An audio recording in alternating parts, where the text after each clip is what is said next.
বহুকাল আগে 1987 সনে আমাকে একটা সম্মেলনে ডাকা হয়েছিল। এখানে একটা প্রবন্ধ পাঠ করেছিলাম। তার শিরোনাম ছিল গ্রোয়িং আপ উইথ জায়ান্টস। তোকে প্রথমে একটু চিন্তিত ছিল, এটা কি হলো, জায়ান্ট কোথায়? আমি যেটা ব্যাখ্যা করলাম যে আমাদের বাংলাদেশের একটা সুবর্ণ সুযোগ, আমরা যে জাতি হিসেবে আমাদের যে অবস্থান, একটু চমৎকার অবস্থান। দুই পাশে দুই মহাশক্তি আমাদের, ভারত আর চীন। তারা দ্রুত গতিতে এগিয়ে যাবে। আমরা যেহেতু মাঝখানে আছি, আমাদেরকে ফেলে যেতে পারবে না। তাদের বাতাসে আমরা উঠতে থাকবো। সেই থেকেই আমার বদ্ধমূল ধারণা বাংলাদেশের ভবিষ্যৎ অতি চমৎকার, তার অবস্থানের কারণে। তখন দুই জায়ান্টের কথা বলেছিলাম, দুই মহাশক্তি। এখন আর দুই মহাশক্তির কথা বলি একই সঙ্গে, 4 মহাশক্তি। আমাদের কি অপূর্ব সুযোগ!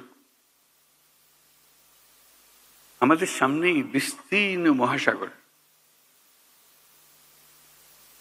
আমাদের উপকূল ভূমি, সাগরের সঙ্গে আমাদের লাগোয়া উপকূল। এই একটা মস্ত বড় সুযোগ। পৃথিবীর দরজা আমাদের সামনে খোলা। আমরা দিন ব্যবহার করতে জানিনি। এখন যে মুহূর্তে এটার ব্যবহার শুরু করব, আমাদের অর্থনীতিকে লোহার দড়ি দিয়ে বেঁধে রাখলে ওর বেঁধে রাখতে পারবে না।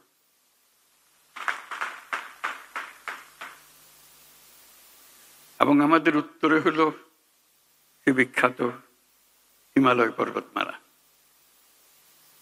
যেখানে জমে আছে আমাদের যাবতীয় শক্তি, হাইড্রো পাওয়ার। কত শক্তি দরকার বাংলাদেশের, এখানে সব জমা আছে, হারিয়ে যাচ্ছে না, শুধু নেবার অপেক্ষায়। শুধু প্রতিবেশী দেশের সঙ্গে একটা সম্পর্ক করা, যাতে করে আমরা এই 40 মাইল বা যে দূরত্বটুকু দুই দেশের মধ্যে আছে, নেপাল আর বাংলাদেশের মধ্যে, ওটুকু অতিক্রম করা। আর কিচ্ছু না। ওরা এক পায়ে খাড়া, নেপাল বারে বারে বলছে আমাদের এটা নিয়ে যাও। আমরা এক পায়ে খাড়া নেবার জন্য মাঝখানে ওইটুকু পথ অতিক্রম করার সুযোগ আমাদের এখন দেওয়া হচ্ছে না। আশা করি তাদেরই কারণে, তাদের অর্থনৈতিক কারণে সেটা আমাদেরকে দেবে। এটা সবার মঙ্গলের জন্য, কারো একজনের উপকার একজনের অপকার এরকম কিছু না। যদি আমরা সেই পথটা খুলে পাই, এখন সামান্য কিছু পেয়েছি, ওটাও কিছুই না, বড় আকারে যদি পাই, বাংলাদেশকে আটকে রাখার কোনো ক্ষমতা কারো নাই। আমরা মহা সৌভাগ্যবান এক জাতি, তার অবস্থানের কারণে। সেই জাতির দুঃখ কেন থাকবে আমি বুঝতে পারি না। এটা আমাদের কপালের দোষ, নাকি আমাদের চরিত্রের দোষ, না আমাদের চিন্তার দোষ? যদি হয়ে থাকে, সেগুলোর থেকে আমরা মুক্ত হই। আমরা তো তড়িৎ গতিতে এগিয়ে যেতে চাই। এটা একটা মহাশক্তিধর অর্থনীতি তৈরি হবে। আজকে কুমিরা থেকে টেকনাফ পর্যন্ত যে উপকূল ভূমি, সেখানে যদি কাতারে কাতারে সব নৌবন্দর স্থাপন হয়, মাতার বাড়ির গভীর সমুদ্র বন্দর পর্যন্ত যদি আমরা দুনিয়ার সব জাহাজকে আশ্রয় দিতে পারি, তাদের কাজ করার জন্য সুযোগ সুবিধা দিতে পারি, আমাদেরকে আটকাবে কে? এবং শুধু যে সমুদ্র বন্দর আমরা ব্যবহার করব, আমাদের মালামাল যাবে, তা তো না। আমাদের একটা নিজস্ব অর্থনৈতিক অঞ্চল আছে, সেই অঞ্চলটাকে আমরা এখনো খুলতে পারিনি, কিন্তু অঞ্চল অপেক্ষা করছে আমাদের জন্য। আমাদের অঞ্চল হলো, উত্তরে হলো নেপাল আমাদের অঞ্চল। নেপালের সৌভাগ্য, তারা হিমালয় পর্বতের পাদদেশে আছে। দুর্ভাগ্য হলো সমুদ্রের দেখা তাদের হয় না। তাদের সমুদ্র দেখতে হলে আমাদের মাঝখান দিয়ে দেখতে হবে, আমাদের মাধ্যমে দেখতে হবে। সে পথ আমরা করে দিই, আমরা একসঙ্গে যৌথ অর্থনীতি গড়ে তুলি। তার সমুদ্রের অভাব, আমার পর্বতের অভাব, হাইড্রো, দুই অভাব একসঙ্গে পূরণ করে দুজনে। ভুটান একই কাণ্ড, তারও সমুদ্র দর্শন হয় নাই। তাকে সমুদ্রে আসতে হলে আমার পথ দিয়ে আসতে হবে, আমরা তাকে স্বাগত জানাই।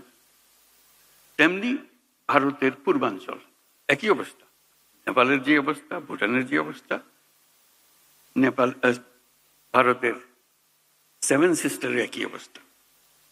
তার সমুদ্র দর্শন তার হয় না, হবে না। তার সঙ্গে আমরা যোগ দিই একসঙ্গে এই অর্থনৈতিক অঞ্চল। আমাদের যে সমুদ্র বন্দর, তাদের মাল আনা নেওয়া করবে, আমাদের মাল আনা নেওয়া করবে, তাদের কাছে যাবে, তাদের অর্থনীতি আমাদের অর্থনীতি একসঙ্গে জাগবে। তারাও খুব কষ্টের অবস্থায় আছে, তারা খুব ভালো অবস্থায় নেই। তারা এই সুযোগ পেলে তারাও আনন্দিত, তাদের ব্যবসা আমাদের ব্যবসা রমরমা ব্যবসা হবে, একসঙ্গে ব্যবসা হবে। এগুলো বললাম এই জন্য আমরা ভবিষ্যৎ সম্বন্ধে অনেকটা হতাশায় ভুগি। হতাশার তো কারণ নাই, এটা আনন্দের বিষয়। আমাদের যে অবস্থান, যে সুযোগ সুবিধা, শুধু সেগুলোকে আহরণ করা, কাজে লাগানো। প্রক্রিয়া শুরু হয়েছে, এই প্রক্রিয়াকে জোরদার করা, যাতে করে আমরা এই অর্থনৈতিক অঞ্চল গড়ে তুলতে পারি। মালামাল সোজা চলে যাবে নেপালে, সোজা চলে যাবে ভুটানে, সোজা চলে যাবে সেভেন সিস্টার্সে। তাদের মালামাল আমাদের মাঝখান দিয়ে, আমাদের ব্যবসা তাদের ওখানে যাবে, তাদের ব্যবসা আমাদের এখানে আসবে। সেটাই তো হলো অর্থনীতি।